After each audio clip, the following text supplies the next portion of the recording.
Hi everyone. I'm excited to be here today to talk to you about some of the miracle stories that are happening right here in our own city, in our own state, every day. My name is Tony Kausha, and the title of our show is Tony's 50,000 Coincidence Miracles. Please note, this show is not about religion, and we're not trying to change anyone's religion, and we're not trying to get you to join any religion. It's just about miracle stories. I don't know of any religion on the planet that doesn't talk about miracles. That's why religions begin, because they have something that's telling them there's really a God. But we're not going to get into that. We're going to just talk about miracles and leave the decisions about all that up to you. So we don't care what religion you are. We just want to talk about miracles. If you are an atheist, I think you'll enjoy the program as well, although I can't guarantee you'll remain an atheist very long after you hear many convincing stories, coincidence kinds of stories about miracles. You can email me your own stories if you wish. We'll try to use all we can on the show. I can't guarantee we will, depending on volume and time, but you're welcome to send your stories on to us, and we will mention them when we can. You can send them to the following email address. But please notice that if we do use your story, we won't mention your name. We'll keep you anonymous. And we suggest that in your story, when you send it to us, don't use your correct name. That way anyone listening will not be able to figure out that it was you that sent the story in. The email address you can send your stories to is very easy to remember. It consists of 2 words and 3 numbers. The first word is Tony, spelled Tony,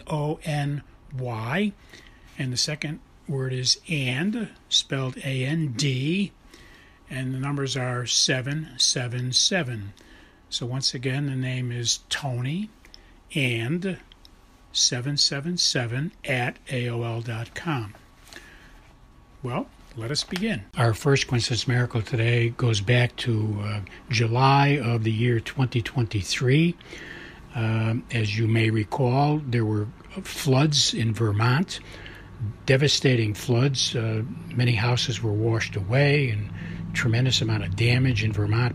Roads were washed away, bridges washed away. It was a terrible July, torrential rains. And I was in Connecticut. I had to pick something up at a shopping center. I was in the parking lot.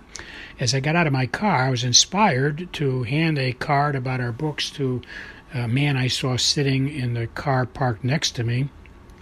So it was the next car right next to me. Says, I got out. I said, excuse me, and I explained what the books are about, handed him a card. And he says, what's it about? And I said, it's Coincidence Miracles.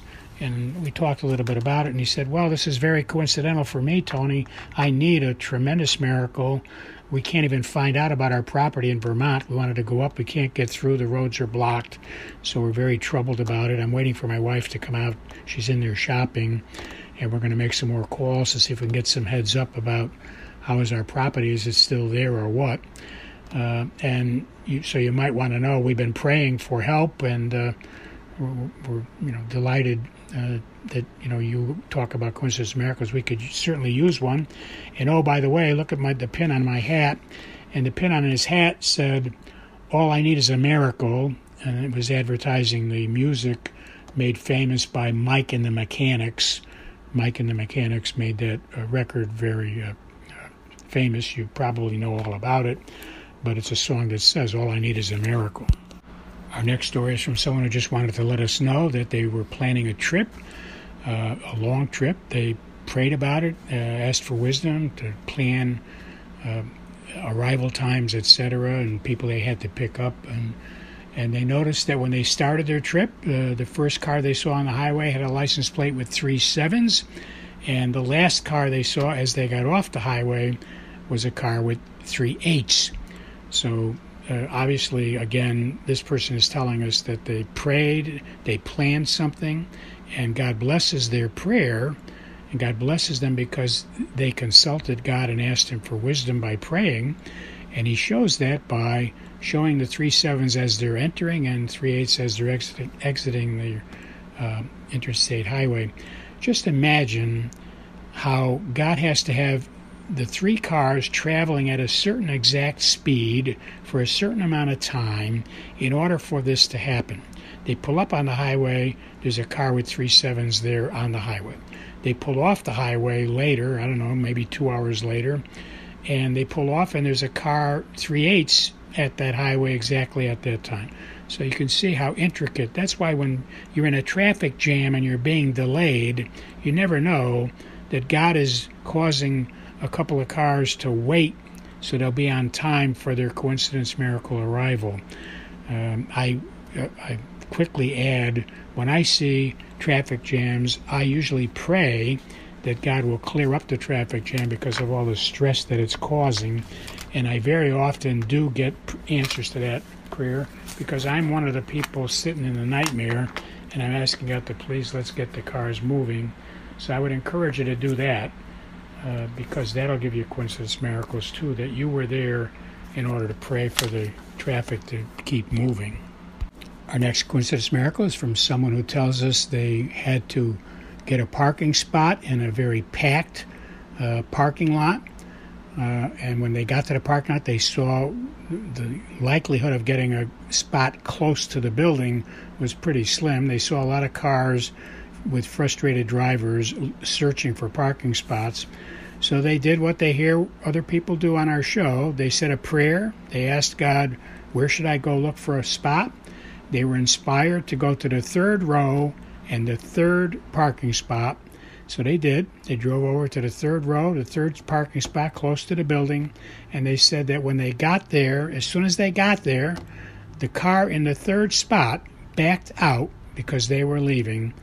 And that's a tremendous coincidence miracle because, you see, they prayed, where should I go? And they got inspired, 3rd row, 3rd parking spot, and they go there and the car pulls out. Now, if the car had pulled out earlier, one of these other searching drivers that are driving around trying to get a spot would have got it first. So the perfect timing of them getting to the spot and having the other person back out at that moment is precise timing. Undeniably, it takes God to have such precision, in my opinion. Our next story is from someone who tells us they attended a seance. That's where you go to a meeting and there are people who supposedly can contact people who have died on the other side, their spirits, and talk to them and tell you what these people on the other side are saying or doing. And there are some people who do that, and there are some people who charge fees for that as well.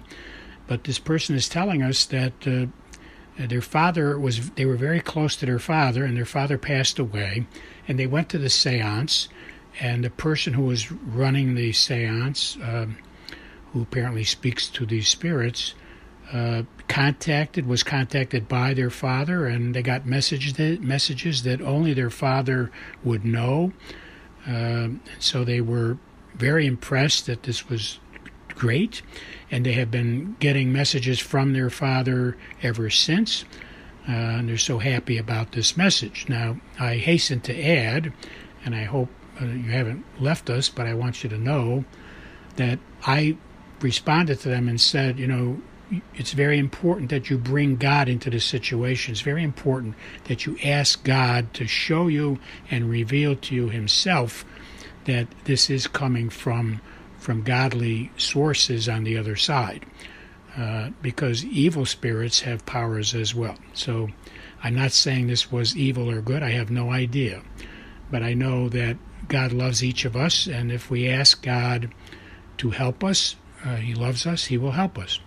And if you're getting messages from the other side, you certainly want to make sure that God is going to send you clues that they are really coming from with God's approval, that you're not getting them from the other guy. So I know some of you don't like my answer, but I feel very responsible to tell everybody, if you're getting messages from spirits, you should ask God to show you some clues and give you some evidence that these spirits are in fact being approved by him and his messages, because there have been saints in history, there have been angels in history that have appeared to people, even in the Bible, So it's not to say that every time a spirit is dealing with us that they're evil, and it's not to say every time that they're good as well. So we don't know, and I can't answer for everybody. I can't tell you if all your spirits are good or bad. So if you're being contacted by spirits or you're believing that spirits are talking to you, you need to ask God to give you some clear evidence that He is approving all of that. And talk to your ministers, your church ministers as well. It's not to say that there's anything to worry about, but I don't want you to think that I'm telling you it's okay. You need to walk carefully, because the saints in history, if you look at the 10,000 saints in history, they spoke to God directly, and God spoke to them directly. It's rare where angels and saints are talking to people instead of God. So if you're having spirits contact you, please do yourself a favor. Make sure that God gives you some definite, undeniable clues that He's approved of it, and there's no reason why He would not. If God is sending spirits to talk to you, then God certainly wants you to talk to them, and therefore He will give you the evidence. That's how simple it is, okay?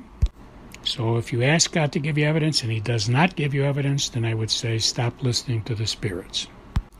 Our next story is from a nurse who works in intensive care in the hospital, and she relates to us that she had someone in the hospital under her care who passed away, actually died, and came back to life, and related the story of what it was all like on the other side.